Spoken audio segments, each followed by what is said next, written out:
भटिंडा के बाद भटिंडा तो जहाज से लैंड किए, उसके बाद हेलीकॉप्टर से जाना था, मौसम खराब था, इस वजह से ये इन्हें सड़क से जाना पड़ा। यहीं से गलतियां चालू हुई, एक एक करके गलती समझते हैं। अब 100 सुनिए किलोमीटर पॉइंट लंबी वाली सड़क बात। को क्लियर कराने की जिम्मेदारी पंजाब पुलिस की थी। सड़क से जाने का राइट। रास्ता पहले से तय नहीं था, अचानक मौसम खराब हुआ और हेलीकॉप्टर कैंसिल हुआ, जिस वजह से अमूमन इस रास्ते पे 2.5 घंटे लगते हैं। 100 किलोमीटर के सफर में लगभग 2.5 घंटे लगते हैं। महज 3 घंटे के सूचना पर इसे खाली करा लिया गया। इस पे एसपीजी को सवाल उठाना चाहिए कि यहाँ 2.5 घंटे लगते हैं, 100 किलोमीटर लंबा है, इस पे आप इतना जल्दी क्लियरेंस कैसे दे सकते हैं यहाँ पर। तो यहाँ एसपीजी को आपत्ति जताना चाहिए। और यहाँ पे पंजाब पुलिस की पॉइंट वाली बात कह रहे हैं खान सर। गलती थी, वहाँ पे उन लोग को एक्सेप्ट करना चाहिए। यहाँ पर इन लोग से ये गलती हुई है। यहाँ पर कौन सब ठीक ठाक चल रहा था। अगली गलती देखिए क्या होती है। जब भी राष्ट्रपति प्रधानमंत्री का काफिला जाता है, तो उनकी गाड़ियों में एक बहुत बड़ी संख्या थी, 25 से 40 गाड़ियां रहती हैं।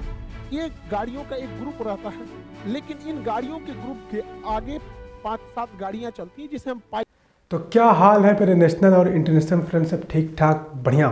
दोस्तों आज का जो वीडियो है वो रिएक्शन के साथ साथ इंफॉर्मेशनल वीडियो होने वाला है, क्योंकि दोस्तों आज का जो वीडियो है वो है खान सर का। और खान सर आज के वीडियो में बताएंगे कि जो पीएम मोदी का सुरक्षा में चूक हुआ उसके पीछे क्या रीज़न था और इसका पीछे क्या वजह या फिर क्या होनी चाहिए जिससे ये गलती ना होती।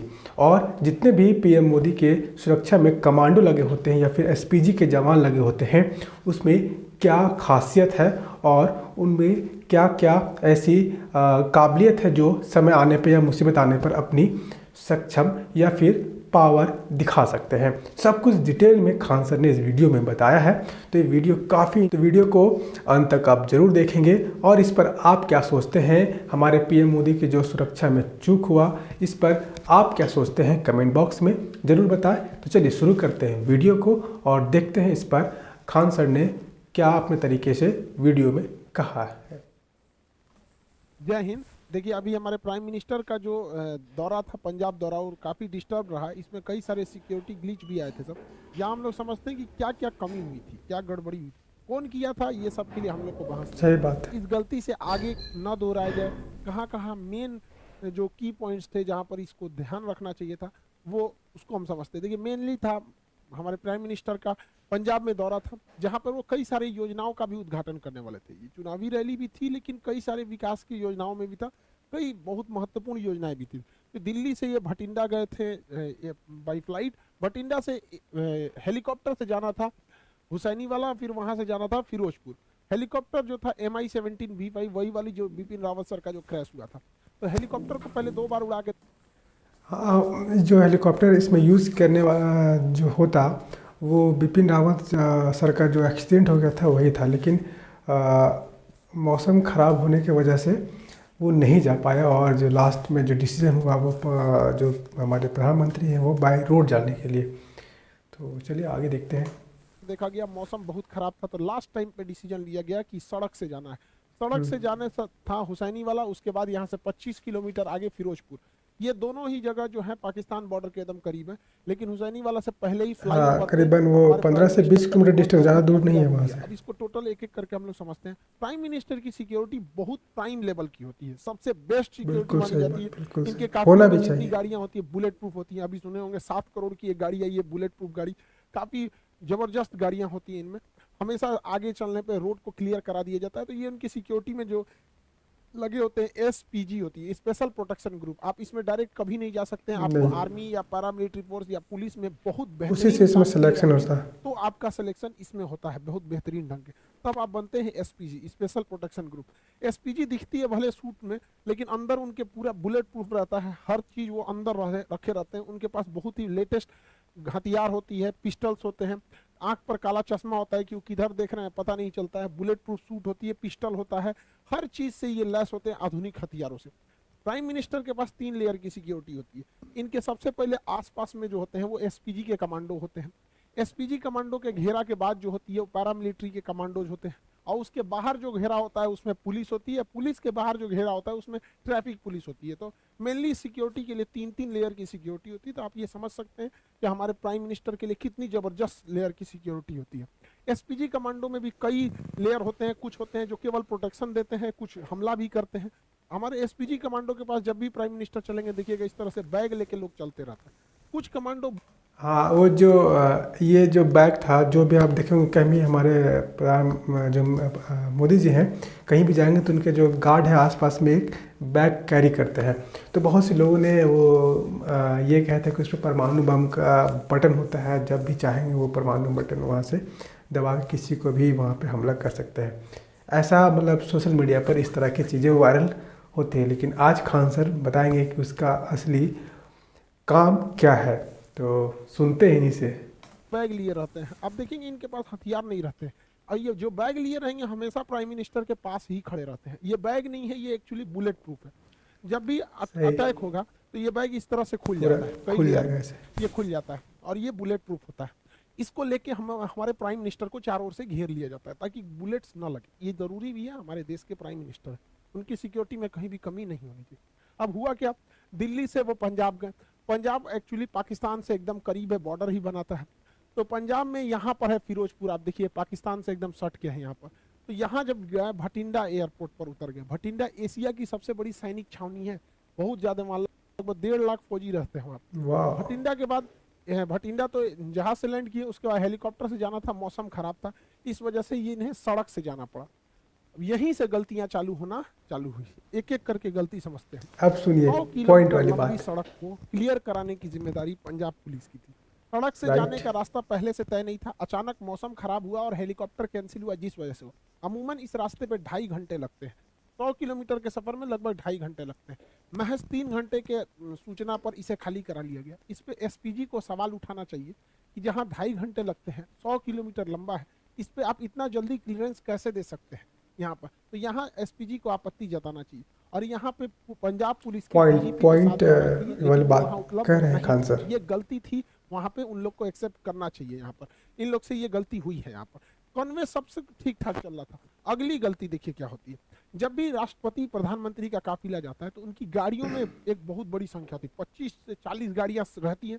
ये गाड़ियों का एक ग्रुप रहता है, लेकिन इन गाड़ियों के ग्रुप के आगे 5-7 गाड़ियां चलती हैं जिसे हम पायलट कहते हैं, पायलट गाड़ी कहते हैं। उसमें सबसे आगे एक बाइक वाला रहेगा, देखिएगा इसमें, ये देखते रहता है कि सब कुछ कोई दिक्कत नहीं है। उसके बाद एक आपने कभी ऐसा कॉन्वे देखा है जाते कभी भी वीआईपी को अपने रोड पे? 5-6 की ग्रुप में रहते हैं सब, और जो मेन काफिला उससे ये 3-4 किलोमीटर आगे होते हैं, ताकि ये पहले ही देख लेते हैं कि कोई गड़बड़ी तो नहीं है।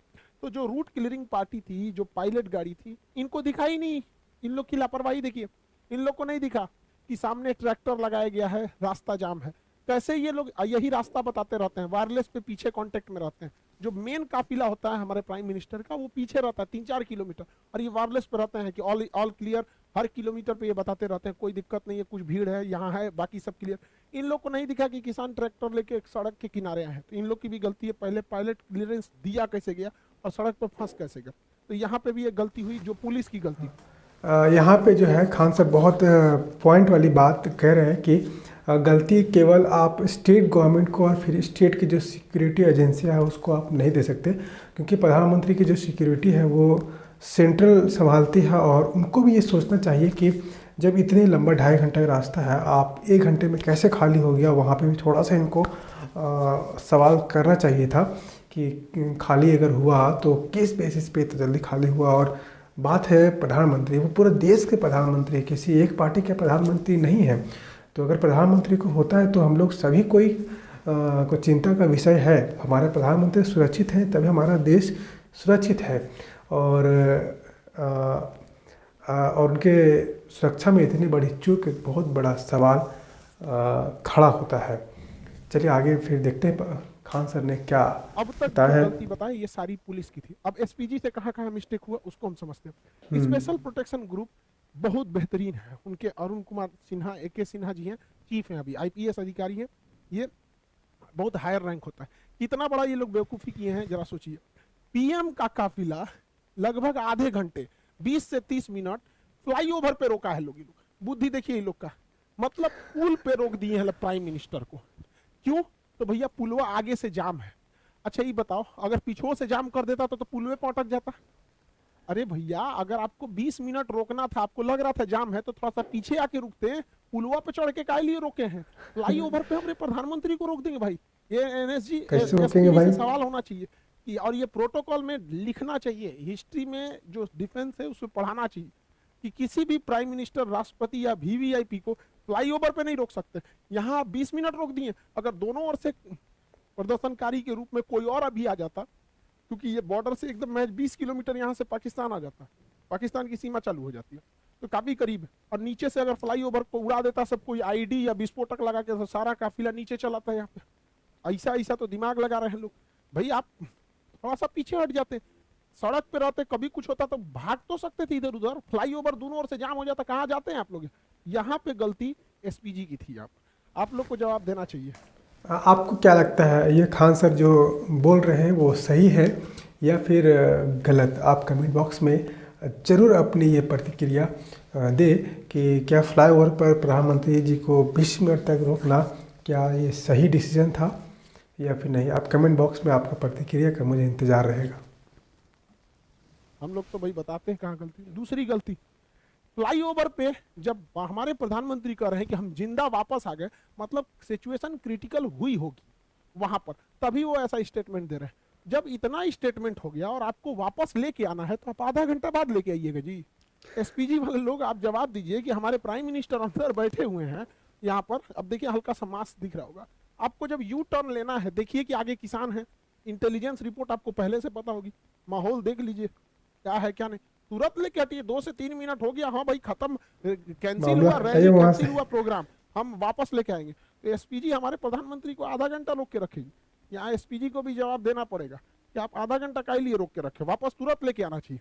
अगली गलती सुनिए ध्यान से, गृह मंत्रालय के अंडर में आता है खुफिया एजेंसी, इंटेलिजेंस ब्यूरो, और गृह मंत्रालय है, और हमारे अजीत डोभाल साहब, इनकी योग्यता पे तो कोई शक नहीं है। नो डाउट, लेकिन इंटेलिजेंस ब्यूरो और रॉ तो खैर बाहर में काम करती है, लेकिन यहाँ जिम्मेदारी टोटल इंटेलिजेंस ब्यूरो। ये इंटेलिजेंस ब्यूरो को ये पता होना चाहिए कि जब जहाज हवाई मार्ग से मार्ग जब कैंसिल हुआ है, तो जो रास्ता जा रहा है वो ग्रामीण मालवा होके जा रहा है भटिंडा के लिए, भटिंडा से ग्रामीण मालवा होते हुए ये हुसैनी वाला और फिरोजपुर जा रहा है। और ग्रामीण मालवा का जो क्षेत्र है वो एकदम हॉट पॉइंट बना हुआ है प्रदर्शनकारी के लिए। तो इंटेलिजेंस ब्यूरो, हाँ, यहाँ पे ये चीज कि अभी देख तो रहे रखना चाहिए था दिमाग में। हुआ था, इतना बड़ा भीषण कई घटनाएं हुई। अभी किसानों में भी कुछ रोष था, जो लखीमपुर की घटना को लेकर, ये सब। तो इंटेलिजेंस ब्यूरो को क्लियरेंस कैसे दे दिया कि भैया उस रूट से ले जा रहे हो जहां प्रदर्शन का केंद्र बना हुआ है, वो भी हमारे प्रधानमंत्री को? प्रधानमंत्री देश का होता है, किसी पार्टी का नहीं होता है। मैंने बोला देश सर्वोपरि होना चाहिए। तो इंटेलिजेंस ब्यूरो का भी यहाँ फेल्योर है, सबको जवाब देना चाहिए यहाँ पर। लेकिन मीडिया वाले ये सब सवाल तो पूछेंगे नहीं। हालांकि प्रधानमंत्री जब वापस आए तो उन्होंने हमारे प्रेसिडेंट साहब से भी मुलाकात किया। अब इस पे अटकलें ये भी लगाई जा रही है कि आर्टिकल 356 लगा के राष्ट्रपति शासन यानी राजकीय आपात, स्टेट इमरजेंसी लगाई जाएगी। हालांकि ये इतना आसान नहीं है, और लगा देता तो भी ठीक है था। इलेक्शन होने वाला है, प्रेसिडेंट रूल रहने के बाद थोड़ा सा ठीक ठाक से रहता है। हालांकि ये बहुत वर्स्ट कंडीशन में ही ये इसे लगाया जा सकता है। गृह मंत्रालय ने भी खान सर के जितने वीडियो होते हैं ना, बहुत इंफॉर्मेशन होते हैं, और गलती थी कि मुख्यमंत्री किसी भी एज के लोग इनके वीडियो देखना सब बहुत पसंद करते हैं। कहना है कि कोरोना प्रोटोकॉल को लेकर जूम में थे, रैली भले करेंगे लोग, वहां कोरोना प्रोटोकॉल नहीं लगेगा, लेकिन प्रधानमंत्री के लिए कोरोना प्रोटोकॉल लगेगा। दूसरा कि मुख्यमंत्री को छोड़ो, हटाओ भैया, तुम आए चाहे ना आए, राजनीतिक मैटर है, लेकिन उस राज्य के डीजीपी को कि प्रधानमंत्री के काफिले में सबसे आगे रहना पड़ता है। और डीजीपी जहां रहेगा, पुलिस प्रशासन ऐसे ही रहेगी, क्योंकि किसी भी राज्य का सबसे बड़ा हेड होता है DGP, director general of police. राष्ट्रपति प्रधानमंत्री के काफिले में डीजीपी नहीं थे, ये तो एकदम सरासर गलत है। तो पंजाब पुलिस को इस पे जवाब देना चाहिए। हालांकि गृह मंत्रालय ने इन लोगों से जवाब तलब किया है कि आप लोग वहां पर डीजीपी उपलब्ध क्यों नहीं थे। लेकिन लौटते समय जो कहा जा रहा है कि प्रधानमंत्री ने किसी अधिकारी को कहा कि अपने मुख्यमंत्री को थैंक्स कहना कि हम जिंदा वापस आ गए, ये स्टेटमेंट थोड़ा सा अलग है। ये स्टेटमेंट जो है काफ़ी ज़्यादा ट्रेंड किया था, और पीएम मोदी का कि मैं जिंदा वापस लौट गया, अपने सीएम को थैंक्स बोलना। मेरे ख्याल से ये चीज़ें नहीं कहनी चाहिए थी हमारे पीएम मोदी, क्योंकि देश की बात है, और देश में आपके खुद आपके देश के सुरक्षा पर सवाल खड़े होते हैं। तो जो विदेशी लोग हैं इसका फ़ायदा उठाएंगे और नाप शनाप कुछ भी कह के निकल जाएंगे। तो यहाँ पे थोड़ा सा ये सब चीज़ों से मुझे नहीं लगता है कि प्रधानमंत्री जी को ऐसा कहना चाहिए। हालांकि छोटी मुँह बड़ी बात, मुझे सब नहीं करना चाहिए, लेकिन एक नागरिक की हैसियत से मैं इस चीज़ को कह सकता हूँ। और इस पर आप क्या सोचते हैं कि क्या ये स्टेटमेंट देना सही था या फिर गलत? बताएं मुझे ज़रूर। देखिए, अगर ये स्टेटमेंट केवल हिंदुस्तान के लोग सुन रहे हैं, ये स्टेटमेंट केवल भारत तक रह जाए, तब तो कोई दिक्कत नहीं है। लेकिन जरा सोचिए, एक विदेशी मीडिया जब इसे सुनेगी तो क्या सोचेगी कि कोई अभी प्रधानमंत्री मैंने अपने देश में ये कह चीज़ रहा है को कि डिस्कस किया था। जिंदा वापस आ गए। आप ये बोल सकते थे प्रधानमंत्री के कार्यालय के जो भी अधिकारी हैं कि हम सुरक्षित वापस आ गए, लेकिन जो होता है ना कि जिंदा वापस आ जाए, काफी हार्ड वर्ड हो जाता है ये, कि मतलब आपने ऐसा बोल रहे हैं, क्योंकि देश आप ही का है। अल्टीमेटली आप कहीं भी जाते हैं तो हमारे प्रधानमंत्री से ही हमारी पहचान होती है। कोई राज्य के मुख्यमंत्री को नहीं जानता है, किसी को नहीं पता कि बिल्कुल अमेरिका के सही 50 बात है, राज्यों में बिल्कुल सही एक बात राज्य है। का मुख्यमंत्री का नाम सब वहाँ जो बाइडेन को जानते हैं। अगर मान के चलिए पुतिन कहते हैं कि बहुत धन्यवाद कहते हैं उस राज्य के मुख्यमंत्री को कि हम जिंदा वापस आ गए, तो भारत के लोग क्या सोचेंगे? आपको जानकर ताज्जुब होगा, चीन का राष्ट्रपति शी जिनपिंग पिछले 2 साल से कहीं नहीं गया है, क्योंकि वहां गृह युद्ध का माहौल चल रहा है। लेकिन उसकी मीडिया ने इसको छुपा के रखा है। उसके प्रधानमंत्री वर्चुअल मीटिंग में जाते हैं, अभी तक कहीं 2 साल से बाहर नहीं निकला, क्योंकि आप वैसे भी जो है ना, चाइना का आप जो इंटरनल मैटर है ना, आप जल्दी आपको सुनने को नहीं मिलेगा, क्योंकि वहाँ का मीडिया है ना उसी तरह से काम करती है, उसके देश हित में काम करती है। ये चीज़ मुझे बहुत सही लगता है। जो हमारी मीडिया है चीज़ों को बढ़ा चढ़ा करके जो चीज़ नहीं भी है वो चीज़ को दिखाती है। और मुझे लगता है कि अब मीडिया जो है पेड मीडिया है। पहले मीडिया का एक हिस्सा पेड होता था, 10 या 15% जो हिस्सा है मीडिया का वो पेड होता था। लेकिन अभी मुझे लगता है कि अब मीडिया का जो है 95% जो हिस्सा है वो पेड मीडिया है, और 5% जो हिस्सा रह गया है उसमें केवल आपको ओरिजिनल या फिर कह सकते हैं कि जो बुनियादी चीज़ें दिखाई जाती हैं, जो सच्चे न्यूज़ होते हैं। लेकिन 95% जो न्यूज़ है ना वो केवल पेड मीडिया है, बस एक दूसरे के पक्ष में ही दिखाए जाते हैं, ऐसा मुझे लगता है। मंत्री कलह चल रहा है, तो ये जो स्टेटमेंट है अगर इंडिया तक में है तो कोई दिक्कत नहीं, किसी को भी कोई दिक्कत नहीं। लेकिन खुद से सोच के देखिए, जो बाहरी मीडिया, ये इंटरनेशनल जो लीडर हैं, ये क्या सोचेंगे? क्योंकि जब ये लोग भी भारत में आते हैं ना, तो इन लोगों की भी सिक्योरिटी एसपीजी और एनएसजी कमांडो ही करती है। तो कल को ये सब भी कहेगा सब भैया, तो आप अपने कह रहे हैं कि हम जिंदा वापस आ गए, तो विदेश में थोड़ी सी छवि खराब है। खुद हमारे प्रधानमंत्री कहते हैं, इतने दिलेर हैं, आप दिलेरी की बात कहते हैं, बिना बताए 2015 में नवाज शरीफ की पोती की शादी में गए। हमारा पीएम पाकिस्तान चल गए थे, नवाज शरीफ के पोती का जन्मदिन शायद था, या उसी में चले गए थे बिना बताए। पाकिस्तान को भी चीज़ों को, इस सब चीज़ों का वहाँ कोई खबर नहीं था। बस मोदी बोले चलो पाकिस्तान चलना है, और आते हैं केक काट के बिरयानी खा के, तो वहाँ भी चले गए थे। हालांकि इसको कह सकते हैं कि हमारे जो मोदी है वो कहीं भी डंका बजा सकते हैं। का सबसे बड़ा दुश्मन, जहाँ से कभी हमारी दोस्ती की कोई उम्मीद नहीं रहती थी, पाकिस्तान, हमेशा कभी टेररिस्ट अटैक, कभी कश्मीर का इशू, वहाँ हमारे प्रधानमंत्री देखिए, यहाँ पे 2015 में नवाज शरीफ की पोती की जब शादी थी, शादी थी, बिना बताए चले गए थे अफगानिस्तान दौरे पे, वहां से अचानक चले आए वहां पर। तो वहां पे इन्होंने एक नहीं कहा कि हम जिंदा वापस आ गए, जबकि जब वहां पे प्रधानमंत्री जब गए थे 2015 में, हम लोग न्यूज देखे, लोग धक धक कर रहा था, अरे भैया बिना बताए गए हो वहां जगह। क्योंकि काफी मोदी जी जो है पाकिस्तान को लेकर पीओके के लोग काफी हार्ड डिसीजन लेते हैं, तो थोड़ा सा आदमी को भी रहता है कि हमारा प्रधानमंत्री दुश्मन के घर में गया। और ऐसे भी जो है ना पाकिस्तान में अभी मौजूदा हालात देखेंगे या फिर वहाँ के मीडिया रिपोर्ट के मुताबिक देखेंगे, तो मोदी जी को वहाँ पर हिटलर से कंपेयर किया जाता है। मतलब इतना ज़्यादा नफरत है पाकिस्तान में मोदी को लेकर के, और वो कहते हैं जो पीएम मोदी है वो हिटलर है, ऐसा कहेंगे उन लोग, पाकिस्तान वाले लोग। जो गए थे ना, भारत के हेलीकॉप्टर नहीं था, नवाज शरीफ के अपने हेलीकॉप्टर में बैठ के गए थे। पता नहीं पाकिस्तानी हेलीकॉप्टर चाइना से खरीदा था, क्या होता क्या नहीं, तो वहां पे ये स्टेटमेंट नहीं था। ऐसा नहीं होता, कह देना चाहिए था कि चाइना का माल चले तो हुआ चांद तक, नहीं तो शाम तक। लेकिन एक होता है ना जिंदा वापस आना, वो भी प्रधानमंत्री के मुंह से थोड़ा सा ऑकवर्ड सा लगने लगता है। भैया तब हम लोग कहाँ जाए? एग्री करते हैं इस बात से, यहाँ पे हर नहीं बोलना चाहिए। 50 करोड़ रुपए खर्च होते हैं सिक्योरिटी में, एक दिन में 1 करोड़ 60 लाख पर दिन का खर्चा है अगर ये दिल्ली में बैठे हैं तो, और बाहर जाएंगे तो प्रतिदिन 2 से 2.5 करोड़ रुपए खर्च लगेगा। तो 2 करोड़ रुपए प्रतिदिन का खर्च के आधार पर अगर ऐसा ही स्टेटमेंट आता है तो फिर एसपीजी को सोचना चाहिए भैया आप किस तरह की सिक्योरिटी दे रहे हैं कि प्रधानमंत्री करें। और ऐसा नहीं है कि केवल पहली बार जाम में फंसे। 2017 में नोएडा मेट्रो के उद्घाटन में खूब हमारे प्रधानमंत्री जाम में फंस गए थे, तो उस समय कुछ अधिकारियों को ट्रैफिक के सस्पेंड भी किया गया था। 2 बार फंसे थे 2018 में, समझना क्या कि नहीं। अब देखिए यहाँ पर पब्लिक है और ये हमारे प्राइम मिनिस्टर है, यहाँ से भी तो कुछ बहुत क्लोज अगर है तो। अनहोनी रहना रहेगा तो यहाँ से भी हो सकता है। यहाँ पे अब यहीं पे देख लीजिए, यहाँ हमारे नितिन गडकरी साहब हैं, सड़क परिवहन मंत्री, यहाँ प्राइम मिनिस्टर, यहाँ पे पब्लिक इतनी ज्यादा, यहाँ पे भी इतना नहीं है, सिक्योरिटी बहुत सजग रहती है। अब वो जमाना नहीं है इंदिरा गांधी वाला या फिर राजीव गांधी वाला, लेकिन फिर भी देश के प्रधानमंत्री की सुरक्षा के साथ ऐसा खिलवाड़ अच्छी बात नहीं है। जो भी है गलत है उसको सजा देनी चाहिए और रूल बुक में इसको रखना चाहिए कि कभी किसी फ्लाईओवर पे आधा घंटा तक किसी प्रधानमंत्री को वेट नहीं कराना चाहिए। दोनों लोग से प्रदर्शनकारियों को भी दूर रखना चाहिए। हमारे काफिले से बताइए महज कुछ दूरी पर थे प्रदर्शनकारी, वहां से दिख रहे थे, और जो उनके समर्थक हैं हमारे प्राइम मिनिस्टर के, उन लोगों को भी कहते हैं कि तू लोग भैया काहे लिए उतना पास चलाया। यहाँ देखिए ये एसपीजी खड़ा है, ये हमारे प्रधानमंत्री की गाड़ी है, इसमें बैठे हुए हैं, ये उनके समर्थक है। तो भैया समर्थक लोग तुम भी दूर रहो, वरना तुम्हारे भेष में कोई भी आ सकता है, और विरोध वाले भी तुम भी दूर रहो। और इस पे हम लोग को लेसन बिल्कुल कहते हैं ना एक चीज कि देश में जब तक जितना बार इलेक्शन होगा ना कुछ तांडव होगा। आप देखिए बंगाल इलेक्शन में हुआ था कितना वायलेंस। जब भी इलेक्शन होगा तो हमारे देश में कुछ घटना। हम तो कहते हैं कि इलेक्शन एक ही साथ होना चाहिए, स्टेट का भी और सेंट्रल का भी। जैसे 2019 में इलेक्शन हुआ तो जब लोग, हाँ ये चीज़ बहुत सही है, इलेक्शन जो है ना स्टेट का और सेंट्रल का एक साथ होना चाहिए, और ऐसा होने से समय का ही बचत होगा और चुनाव जो बार बार होने का खर्च होता है वो भी बचेगा।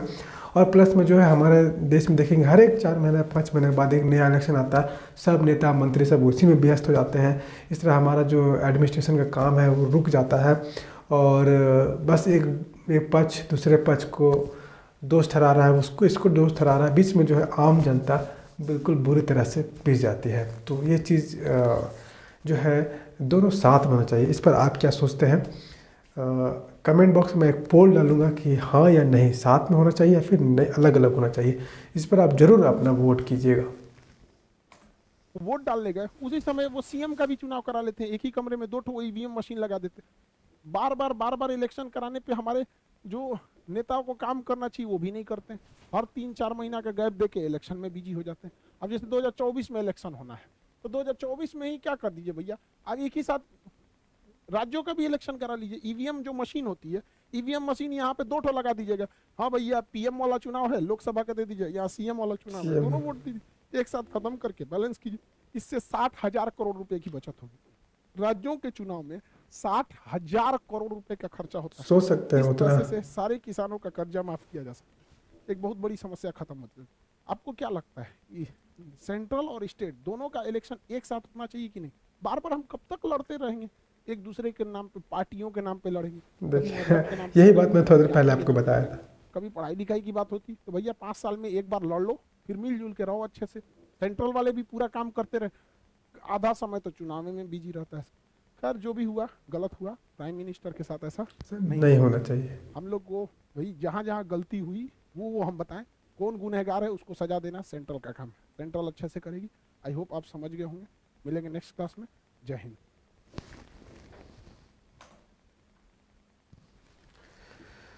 तो दोस्तों ये खान सर ने काफ़ी एक्सप्लेन किया उस घटना के बारे में, और जो एसपीजी कमांडो लगे होते हैं और जितने भी सिक्योरिटी एजेंसियां हैं उन पे भी ये सवाल खड़ा किए कि उनको भी इन सब चीज़ों का ध्यान रखना चाहिए, और केवल गलती आप स्टेट सिक्योरिटी या फिर स्टेट पुलिस को आप नहीं दे सकते हैं। तो मैं उनके बातों से एग्री करता हूं। क्या आप उनके जो अपने वीडियो में बताया क्या आप उन सब चीज़ों से एग्री करते हैं? तो आप कमेंट बॉक्स में अपना प्रतिक्रिया जरूर दें। और हालांकि वो हमारे देश के प्रधानमंत्री हैं, सबके प्रधानमंत्री हैं, उनके साथ ऐसा होना बहुत दुर्भाग्य की बात है, ऐसा नहीं होना चाहिए। और जब हमारे देश के प्रधानमंत्री सुरक्षित रहेंगे तभी हमारा देश भी सुरक्षित रहेगा, और ऐसा होना बिल्कुल निंदनीय है, नहीं होना चाहिए। हम सभी को इसके लिए बहुत ज़्यादा दुखी है। तो दोस्तों ये वीडियो में इतना ही। खान सर ने बहुत अच्छे से चीज़ों को एक्सप्लेन किया। अगर आप भी खान सर के बातों से सहमत हैं तो आप कमेंट बॉक्स में ज़रूर लिखें, और मैं एक पोल डालूंगा कि क्या चुनाव जो है एक साथ राज्यों का और केंद्र का होना चाहिए या फिर अलग अलग। इस पर आप अपना वोट जरूर दीजिएगा। तो आज के वीडियो में इतना ही। मिलते हैं एक नई वीडियो में, तब तक के लिए जय हिंद।